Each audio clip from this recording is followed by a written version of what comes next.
트럼프 대통령 당선인은 과거 대통령 재직 때는 물론이고요. 이번 당선 전후에도 딥스테이트를 부숴버리겠다 이렇게 공언을 해왔습니다. 또 트럼프 2기 행정부에 지명된 인사들이 딥스테이트 제거의 적임자라고 말하고 있는데요. 자, 오늘 글로벌 이슈에서 과연 딥스테이트의 정체는 무엇이고 딥스테이트를 어떻게 척결하겠다는 건지 알아보겠습니다. 한겨레 신문 정의길 선임 기자와 함께하겠습니다. 어서 오세요. 안녕하세요. 자, 일단 딥스테이트 어떤 건지 좀 설명해 주시죠. 이틀 전에 트럼프 당선자가 백악관 예산관리실장에 전 실장이었던 러셀 바우타를 다시 임명했습니다. 네. 지명한 거죠. 네. 그러면서 이 사람에 대해서 연방정부 내 딥스테이트를 해체하고 무기화된 정부를 종식시키는 방법을 정확히 알고 있는 전문가다 이렇게 얘기했어요. 네. 그러니까 인선을 할 때마다 이제 차기 행정부 인사들을 지명할 때마다 이런 딥스테이트를 언급하고 있는데요. 딥스테이트라는 말을 이제 한국말로 그대로 번역하면은 국가 깊숙이, 그러니까 국가의 신부 뭐 네. 정도가 되겠죠. 네. 국가 내에 깊숙이 자리 잡고는 실제로 국가를 좌지우지한다는 세력을 일컫는 말입니다. 딥스테이트의 어원은 원래 1990년대 터키를 좌지우지하던 터키 군부 즉 공안 세력들을 특히 그 중에서도 이제 그 마약당과 오히려 결탁을 해서 반정부 세력들을 포부를 하던 이런 사람들을 말을 지칭하기 위해서 터키 말로 데린 데블리트라고 했었는데 네. 이 말을 그대로 영어로 딥스테이트로 옮겼다고 합니다. 그래서 딥스테이트 이 담론은 세계를 조종하는 숨어있는 세력이 있다는 오래된 사실 음모론의 연장선이에요.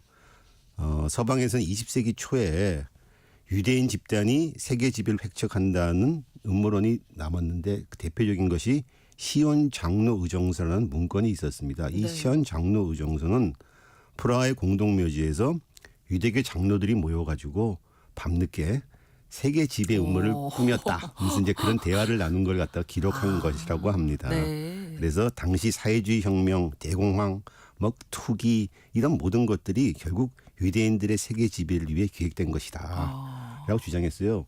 근데 이 문건이 엄청난 폭발력과 파급력이 있었습니다. 그래서 당시 그 반유대주의가 휩쓸고 있을 적에 이 문건이 완전 거의 기름을 붓다시피 해갖고서 그렇군요. 사람들 실제로 철석같이 믿고 그래서 실제로 나치의 유대인 학살에 아주 큰 영향을 줬습니다. 히틀러도 이 문건을 철석같이 믿었고 예. 자기의 나의 투쟁이라는 저서에 이 문건을 인용하기도 했습니다.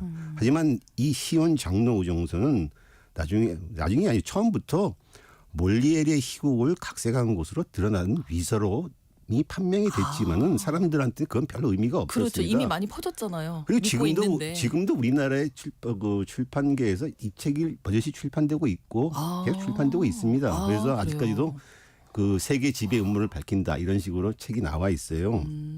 어쨌든 이 현대 음모론의 원조인 시온 장로 의정서는 그 이후에 다양하게 변주되면서 왔는데 핵심은 세계를 지배하는 은밀한 세력이 있다. 뭐 이런 예. 겁니다. 뭔가 믿고 싶어지잖아요. 이상한 일이 일어날 때마다. 그렇죠. 이런 그래서 얘기가 미국에서 이것이 결국 딥스테이트 담론도 그 일환인데 네. 미국에서 딥스테이트는 담론은 버락 오바마 행정부 때 미국의 백인 민족주의 세력들이 네. 연방 정부를 조종하는 숨겨진 세력이 있다. 그러면서 그 딥스테이트다 이렇게 말을 했어요. 도널드 트럼프가 2016년 미 대선에 출마하면서 내가 워싱턴의 하수구를 청소해버리겠다. 그러면서 딥스테이트 바로 그들이다. 이렇게 얘기하면서 딥스테이트가 아주 대중화되기 시작했죠. 네. 근데 트럼프 당선인은 왜 이렇게 딥스테이트를 계속 반복해서 얘기를 하는 걸까요? 모든 정치인은 출마를 하게 되면 자기가 개혁을 하겠다. 나라를 새롭게 만들겠다 그렇죠. 말을 하잖아요. 네. 트럼프의 딥스테이트 담론도 뭐 같은 차원인 것 같은데 네. 미국 체제가 특정 세력에 복무하고 있다. 이런 백인 민족주의의 과격한 주장을 불만과 주장을 차용해 갖고서 이 딥스테이트 담론을 쓰는 것 같아요. 네. 특히 트럼프는 기존의 대통령과는 달리 워싱턴 정가 주류 출신이 아니잖아요. 그렇죠. 원래 정치를 했던 사람도 네, 아니고. 그리고 사실 공화당 인사로 보기도 힘들어요. 예, 예. 트럼프는 어쨌든 간에 당선되고 나서 재직 중에 그 러시아가 미국 대선에 개입했다는 의혹이 있어서 특검 수사가 있었습니다. 결국은 이 러시아의 미국 대선 개입 의혹이 트럼프를 당선시키기 위한 것이 아니었냐. 그래서 수사를 받았고 이것 때문에 곤욕을 치르면서 결국은 탄핵 소추까지 당한 경험이 있습니다. 네. 트럼프는 이걸 가지고서 나를 갖다가 제거하려는 딥스테이트의 음모다. 그리고 지지층들은 트럼프의 말을 찰떡같이 믿고. 그렇죠. 그래서 예를 들어서 트럼프가 한참 이 미 대선 개입 의혹 특검 수사가 진행되던 2018년 5월에 네. 트위터에서 범죄적인 딥스테이트 주변에서 돌아가는 일들을 보라. 그들은 러시아와 가짜 공문을 추적하고 사기를 친다. 이 나라에 전에 볼 수 없던 큰 스파이 스캔들로 기걸되고 있다고 주장을 했어요. 이런 말을 했습니다. 네. 그리고 당시 온라인 공간에서는 큐라고 하는 익명 인물이 있었는데 큐라는 건 원래 미국의 안보기관에서 비밀을 볼 수 있는 등급을 최고 등급을 큐라고 합니다. 네. 근데 자기가 그걸 볼 수 있는 큐다. 정부 내 인사다. 그러면서 이 미국 연방 정부 내에 네. 트럼프와 그 지지자들을 제거하려는 음모를 꾸미는 국제 관료 집단인 딥스테이트가 있다. 그래서 내가 이걸 폭로한다. 하면서 트럼프 지지층들이 열광을 했었습니다. 그래서 잘 아시다시피 트럼프가 2020년 대선에서 낙선을 했고 거기서 항의해서 조작됐다. 그러면서 미 의사당 앞에 지지층들이 폭동을 일으켰잖아요. 네. 그 큰 배경이 이 딥스테이트 음모론입니다. 결국 이거는 대선을 조작해서 트럼프를 제거하려고 했던 것이다. 트럼프는 이 이사당 선거 폭동 때문에 오히려 그다음에 수사를 받고 또 거의 처벌의 위기까지 몰렸다고 오히려 그렇죠. 지지층들을 갖다가 내가 위기에 몰려 있다. 이 지지층들 갖다 결속시켜서 오히려 이번 대선을 당선시키는데 큰 역할을 했습니다. 어쨌든 간에 트럼프는 그래서 이번 대선 운동을 시작했던 작년 3월 텍사스 와코 유서에서 딥스테이트가 미국을 파괴하는지 우리가 딥스테이트를 파괴하는지 이번이 마지막 전투다. 이렇게 대선을 규정하고서 돌아다녔습니다. 네. 딥스테이트 담론이 퍼질 수밖에 없었던 거죠. 그렇죠. 그럼 이제는 이제 우리가 딥스테이트를 파괴하겠다. 뭐 그렇죠. 예. 이게 이제 먹혀 들어간 건데 미국 사람들이 그러면 실제로 딥스테이트가 있다고 믿는 건가요? 많은 사람들이? 딥스테이트에 관한 여론조사가 많이 있었는데 최근에는 없었고 한참 이제 트럼프가 딥스테이트를 이제 재직 시에 떠들었을 때 있었는데 가장 최근 게 지난 2020년 12월 미국 공영방송 NPR과 입소스가 여론조사한 게 있습니다. 여기를 보면은 전체 응답자의 39%가 딥스테이트가 있다. 특히 백인과 비도시 거주자 응답자의 49% 절반이죠. 가 트럼프를 해치는 딥스테이트가 있다고 믿고 있다고 응답했어요. 네. 2018년 3월 몬머스 대학 여론조사를 보면은 국가 정책을 은밀히 혹은 직접적으로 주종하는 선출되지 않은 정부와 군의 관료 집단이 미 연방 정부 내에 확실히 존재한다. 이렇게 믿는 사람이 27%. 네. 그런 집단이 존재할 수 있다. 믿는 사람이 47%. 합치면 74% 정도가 딥스테이트 담론에 공감했다는 거죠. 생각보다 많은 생각보다 수예요. 많습니다. 네. 자, 그럼 중요한 거는 트럼프 당선인이 계속 얘기하고 있는 딥스테이트가 실제 하냐 하는 건데 어떻게 보십니까? 뭐 실제 있느냐 하냐 뭐 작동하냐 이런 건데 딥스테이트는 애초에 제가 설명한 대로 음모론에서 나온 말입니다. 네. 근데 이걸 어떻게 보느냐에 따라서 어떻게 정의하냐에 따라서 좀 달라질 수는 있겠죠. 미국이나 세계를 배후에서 주종한 뭐 은밀한 세력, 뭐 공상, 뭐 추리소설이 아니라 음모론 소설에 나올 얘기인데 뭐 그런 것이 있을까 뭐 생각합니다만 뭐 회의적이지만 하지만 역사적으로 보면은 어떤 국가나 사회에서도 공식적인 권력에 영향을 미치는 은밀한 세력들이 있었죠. 은밀하지는 않았지만 예를 들어서 중국 역사에 보면 환관 세력들이라는 것이 있었고 뭐 우리나라도 전두환 대통령 시절에 하나회라는 군부 실세가 있었잖아요. 실제로 그 정권을 유지하는. 또 미국에서도 군 출신이었던 드와이트 아이젠하워 대통령이 이런 말 한 적이 있습니다. 미국의 군산복합체가 미국을 좌지우지한다. 즉 방위산업체와 군이 결탁해서 이런 세력들이 미국의 대정책과 군을 좌지우지한다. 미국 대통령까지 지낸 사람이니까 뭐 어느 정도 우리가 귀담아 들을 얘기고 실제로 군산복합체라는 말은 그 이후에 아주 유명한 얘기 됐죠. 그렇죠. 트럼프는 이 딥스테이트를 연방정부 내에 자리 잡은 관료 안보정보기관 기구의 종사자들 법원과 수사기관 내 기성세력을 겨냥하는 것 같아요.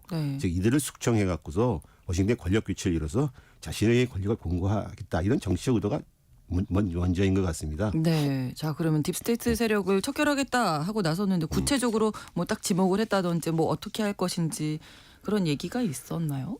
트럼프의 이번 대선 운동 사이트 누리집 공식 사이트를 보면은 어젠다 47이라는 것이 있습니다. 여러 가지 문제 어젠다 설정했는데 그중에 47번 어젠다가 딥스테이트를 해체하고 미국민에게 권력을 돌려주는 트럼프 대통령의 계획 이렇게 제목이 달려 있어요. 여기서 트럼프는 동영상 연설을 통해서 딥스테이트를 해체하고 워싱턴의 부패에서 민주주의를 완전히 회복하는 게 나의 계획이다. 그래서 나는 취임하자마자 2020년 첫날에 발동했던 행정명령을 다시 발동해서 불량한 관료들을 제거하고 대통령 권한을 회복하고 아주 그 권력을 공격적으로 행사하겠다. 이렇게 말했습니다. 그러면서 10가지 의제를 말했어요. 계획을. 계획에 대해서요. 안보 정보기관의 부패 문제를 청소한다. 정적을 목표물로 삼는 사법 시스템의 무게를 종식시키겠다. 딥스테이트의 사찰 검열, 권력 남용에 대한 모든 서류를 비밀 해제하고 공표하는 진실하회위원회 설립. 뭐 한 10가지를 말했습니다. 네. 뭐 읽다 보면은 이 사람이 연방 정부 내에서 아주 비우호적인 기성 공무원들을 숙청하겠구나 이런 숙청 계획이구나 이런 느낌이 듭니다. 네. 이게 트럼프 지지층뿐만 아니라 우리나라 정치 세력 중에서도 딥스테이트 해체를 좀 긍정적으로 네. 이제 평가하는 사람들이 있다고 하던데 어떻게 보면 뭐 기득권 세력 아주 오래된 기득권 세력을 그렇죠. 해체한다는 점에서는 또 뭐 정치적인 효과가 있지 않을까 기대하는 것 같아요. 네, 트럼프의 의도와 관계없이 특히 대정치에 관련해서 그런 기대를 하는 사람들이 좀 있는 것 같아요. 트럼프나 지지층들은 그동안 미국 정부가 미국에 그 많은 돈을 갖다 국민 위해 쓰지 않고 맨날 해외에 나가서 전쟁을 하지 않았냐 불만이 상당히 많았고 이번에 이게 트럼프가 당선된 큰 이유 중에 하나입니다. 네네. 그래서 트럼프가 난 취임하자마자 24시간 내에 우크라이나 전쟁 끝내겠다 말했고 지지층이나 해외에서도 아주 좋은 반영을 받고 있습니다. 네. 그래서 트럼프는 전쟁을 지속하려는 세력을 딥스테이트 글로벌리스트 혹은 글로벌리스트 네오콘이라고 규정하면서 비난해 왔어요. 사실 워싱턴의 외교 안보 기성 세력이 이른바 딥스테이트화 됐다는 질타가 그전에 없었던 건 아닙니다. 버락 오바마 대통령의 국가 부안보보좌관 그러니까 네. 부국가안보보좌관을 지냈던 벤 로지라는 사람이 있었는데요. 이 사람이 워싱턴에 있는 주주의 외교안보 인사들을 블랍이라고 지칭을 했어요. 블랍이라면 영어로 보면 이제 크게 덩어리란 뜻인데 네. 우리나라를 좀 의역을 하면은 뭐 떼거리, 적폐 뭐 이 정도 의미가 되겠죠. 네. 이 사람이 무슨 얘기를 했냐면 이 블랍에는 유럽과 중동에서 미국의 안보 질서가 붕괴됐다고 끊임없이 칭얼거리는 힐러리 클린턴, 로버트 게이츠 및 민주공화 양당의 이라크전 지지자들이 있다. 당파를 뛰어넘는 대정책 에리트들이다. 이놈 자기들을 포장한다. 미국의 힘을 남용해서 미국을 너무 많은 난장판으로 몰아넣었다. 이렇게 상당히 비판해 갖고서 미국 워싱턴 정부에서 큰 이제 논란이 되고 파문을 일으켰습니다. 그래서 이 블랍이란 말도 하나의 용어로 고착이 됐는데 트럼프도 이제 이 워싱턴에 있는 외교안보 기성 세력들에 대해서 완전한 이적설을 가졌으나 실패한 정책과 계속되는 전쟁 패배의 긴 역사에 대한 책임을 지하고는 자랑할 것이 하나도 없는 사람들이다. 내 아이 미국 우선주의 노선이 정당한 거다 이렇게 얘기를 했습니다. 그러네요. 그럼 이 측면과 관련해서 주목할 부분이 있다면 어떤 게 있을까요? 이번에 이제 여러 인사들을 했는데 이제 미국의 중앙정보국이나 16개 정보기관을 관할하는 국가정보국이라는 게 있습니다. 네. 국가정보국장에 털시 게버드라는 사람을 임명했어요. 털시 게버드는 미국 민주당 하원 의원 출신입니다. 하원 출신인데 미국의 우크라이나 전쟁 등 해외 전쟁 개입에서 상당히 반대를 하다가 민주당을 탈당하고 결국은 트럼프로 진영을 전향한 사람입니다. 차라리 트럼프가 전쟁 안 하기 때문에 나 그 사람을 그쪽이 갈게요. 낫다. 그래서 무소속으로 대통령 출마 시도하기도 했었습니다. 좀 약간 반전 평화주의 성향이 있는데 그가 트럼프와 결합했다는 게 약간 의아하긴 하나 하여튼 뭐 트럼프 전쟁 안 하겠다고 하는 게 있으니까. 근데 이 사람이 이번에 미국 정부 국가정보국장 임명이 된 거죠. 여성이고 그래서 미국의 우크라이나 전쟁 등 미국의 그 전쟁 개입에서 완강하게 반대하고 또 미국이 우크라이나 등지에서 세균 실험실을 운영하는데 지원하고 있다 이렇게 주장을 하고 있습니다. 검증이 아직 되지는 않았는데 근데 국가정보국장 된 사람이 이런 얘기를 하고 있으니 그러니까 워싱턴의 외교안보 인사들은 당파와 상관없이 뭐 난리가 난 거죠. 그렇겠네요. 국가안보에 유해한 주장하는 게버드가 어떻게 국가정보국장이 될 수 있느냐 하면서 뭐 최악이다 하면서 뭐 발칵 뒤집혀서 지금 좀 주목되고 있습니다. 이 게버드가 어떤 행보를 취할지 좀 두고 봐야 될 것 같습니다. 뭐 관련돼서 차기 행정부 인선 관련돼서 뭐 많은 논란들이 지금 나오고 있잖아요. 네, 그렇죠. 이제 딥스테이트 할 때마다 딥스테이트를 이제 트럼프가 언급을 하고 있으니까요. 네, 딥스테이트 제거를 겨냥한 거라고 보세요? 어떻게 보십니까?